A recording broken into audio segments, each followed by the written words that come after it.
Bonsoir et bienvenue pour ce lundi soir et toujours le livre d'Éphésiens. Et nous pourrons une partie du verset 4 que tu dire le chapitre 4, le verset 4. Il y a un seul corps, un seul esprit. Et puis il y a un peu plus loin, il dit comme aussi. Il y a un seul corps, un seul esprit, comme aussi vous avez été appelés à une seule espérance.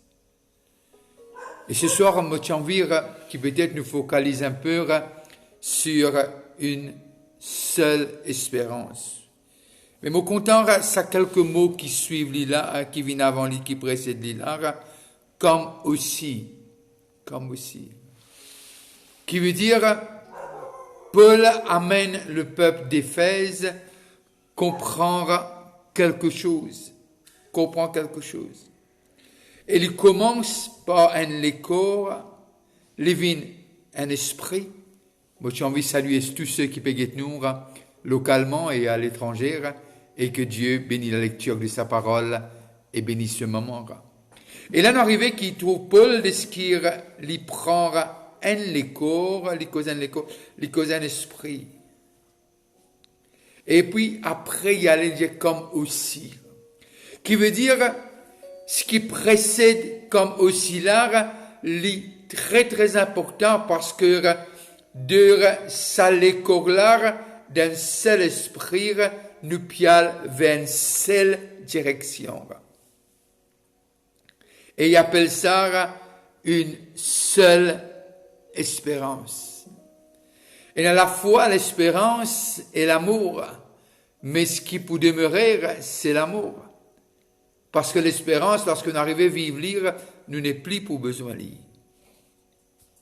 Et là, nous arrivons à comprendre ce que le Saint-Esprit apporte cette nouvelle vie, nous transforme du ténèbre à la lumière et les baptise nous dans le corps de Christ. Personne ne peut rentrer, ne peut être baptisé dans le corps de Christ et ce n'est que l'œuvre du Saint-Esprit. Alors, nous disons peut-être, nous demandons nous-mêmes, pourquoi cette espérance? Espérance pour quelle affaire? Alors, nous trouvons que la naissance de l'Église, à travers l'œuvre du salut, de la rédemption, à travers la Trinité, amène-nous à quelque chose. Qui veut dire cette espérance, c'est l'espérance à notre appel est quelque chose de crucial, quelque chose du pourquoi nous finissons appelés. Et là, nous trouvons que l'Église, le corps, l'instrument que Dieu a choisi pour bâtir lui-même un peuple et aussi une nation et aussi une nouvelle race. C'est pour cela que Pierre dit un sacerdoce royal, une race élue. Et là, on arrive à comprendre de ce que Dieu peut amener nous dans une place que pas pour péché et que tout, nous trouvons que toute chose les peut amener nous vers cette gloire qui Dieu fin promet. Alors, tout nous la vivre, cette route de sanctification, puis amène-nous à nous préparer pour être avec lui à son retour et être prêt. Être prêt pour que nous soyons capables de vivre avec lui un seul corps, un seul esprit, et là, il montre nous vraiment le pourquoi de sa seule corps, seul esprit, afin de nous capables de comprendre cet appel et cette espérance d'être avec lui pour toujours et à jamais. Le corps est préparé. Et préparé jour après jour. Là, quand on cause les corps, on va cause cette corps physique, on cause le corps de Christ, l'Église, le miracle de Dieu. Et là, nous arrivons à comprendre de ce que Dieu a envie de faire quelque chose. Quelque chose dans nous la vie et prépare-nous pour sur le pourquoi les films morts, l'eau la croix. Alors, nous besoin comprendre ce que, quand Paul dit comme aussi, qui veut dire, et suivre dans les pensées, et ce qui Paul puis envie de dire l'église d'Éphèse. Non seulement qui nous l'église, non seulement qui nous unir en esprit, mais bientôt, à son arrivée, nous pouvons unir avec Jésus-Christ à son retour. Écoute là, il dit à ce bon disciple, parce qu'il y a beaucoup de demeures dans la maison de mon Père. Moi, je prépare une demeure aussi. Premièrement, c'est lui qui choisit nous, c'est lui qui qualifie nous, c'est lui qui vraiment sanctifie nous, et c'est lui par sa parole, nous arrivons à comprendre qu'il commence quelque chose et qu'il peut terminer, il peut préparer nous par cette voie de la sanctification à le rencontrer le jour de son retour et sans défaut et sans tâche, et que là, l'intimité peut être absolue, que le péché pas pour un droit régner. Il y aura plus de péché, plus de grincement de dents, plus de maladies, etc. Et là, nous arrivons à comprendre, pour nous capables, à l'imper, de ce qu'il y a un dépôt de jarre, et un dépôt de jarre mire nous concernant.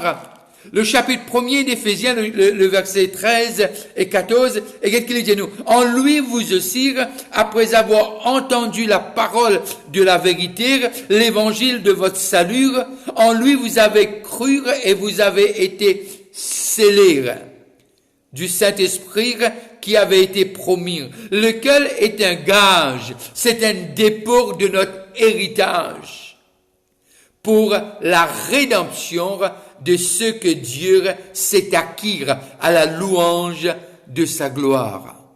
Et là, nous trouvons déjà un dépôt.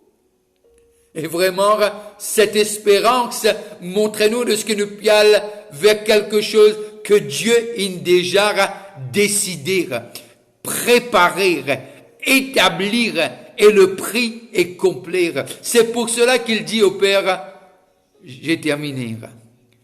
J'ai terminé le pourquoi tu m'as envoyé. Et sur la croix, il dit, c'est fini. J'ai tout accompli.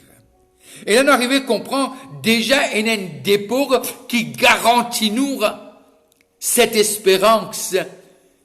Il dit, comme aussi, non seulement il dit un seul corps, un seul, comme aussi, une seule espérance. Et là, nous arrivons à comprendre, dans Éphésiens 1, 18, c'est pour cela qu'il dit, dans Éphésiens 1, 18, et qu'il illumine les yeux de votre cœur pour que vous sachiez quelle est l'espérance. Et ça, ce n'est que l'Esprit de Dieu qui est capable, explique-nous cela. Et qu'il illumine les yeux de votre cœur pour que vous sachiez quelle est l'espérance qui s'attache à son appel. Quelle est la richesse de la gloire de son héritage qu'il réserve aux saints. Saint, c'est qui? C'est toi. C'est pour cela que Paul dit, avec tous les saints d'Éphèse, moi je souhaitais qu'ils soient capables de connaître la grandeur, la profondeur, la largeur et la hauteur de l'amour de Christ. Mais le verset 18 du chapitre 1er, il parle nous de cette espérance. C'est pour cela. Je me rappelle toujours ce fameux mois de décembre 1984, le départ de ma mère. Et avant son départ, et là, elle parlait encore. Et puis, elle a cessé de parler pour un moment. Et là, elle a dit quelque chose à ma grand-mère, qui a vécu 100 ans, et à sa grande sœur. Ne vous en faites pas, ne pleurez pas. Elle avait que 50 ans, ma mère. Elle a dit, je sais où je vais.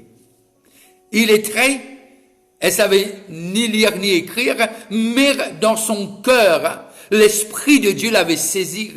Et elle savait déjà où est-ce qu'elle partait. Bien sûr qu'elle était membre du corps de Christ, Et là, nous arrivons à comprendre aussi de ce que un seul, il tient un avec l'Esprit de Dieu.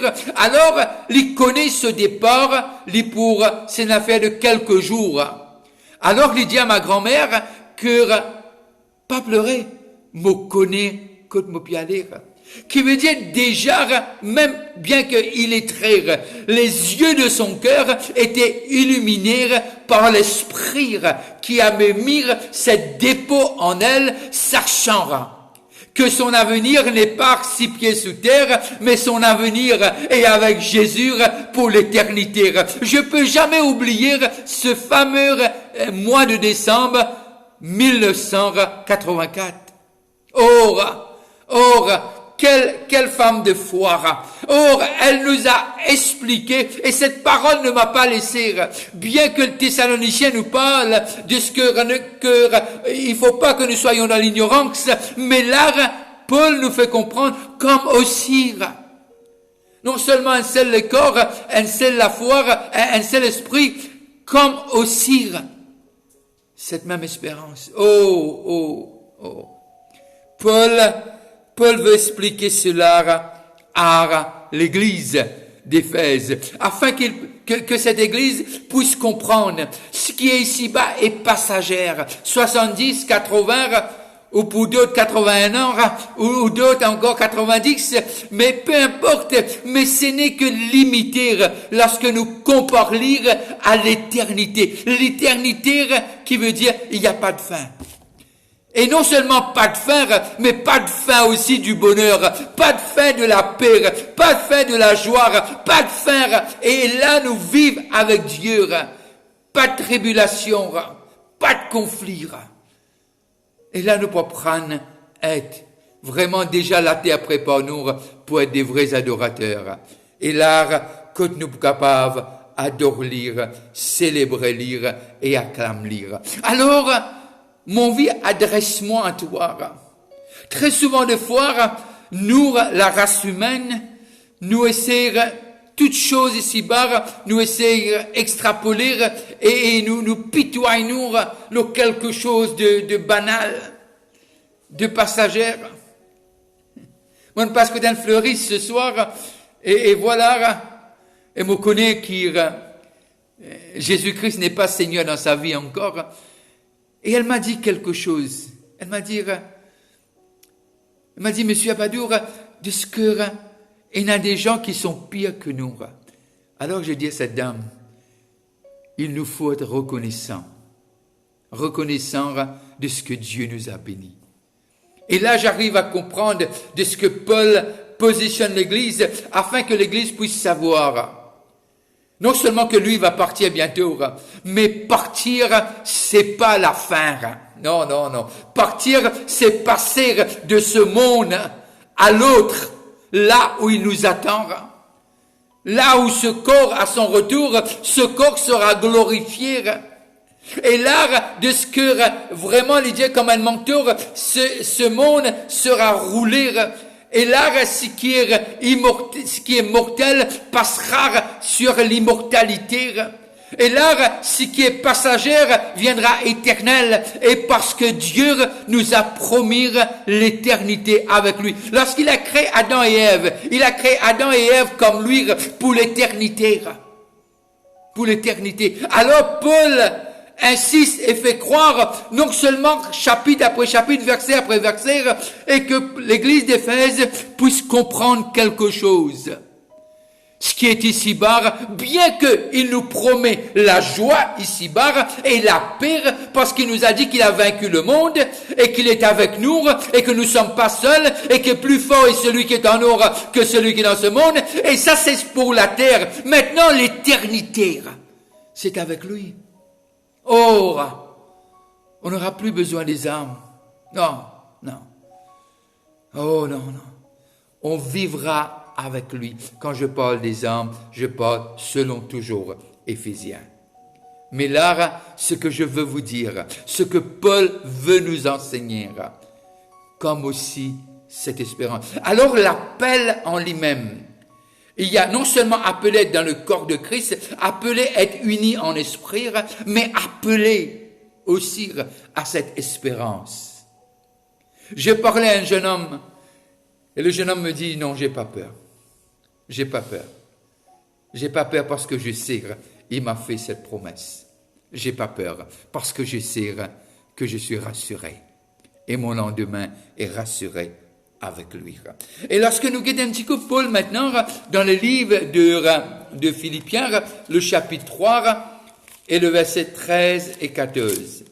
Philippiens 3, 13 et 14. Et voilà ce qu'il nous dit. Et voilà ce qu'il nous dit.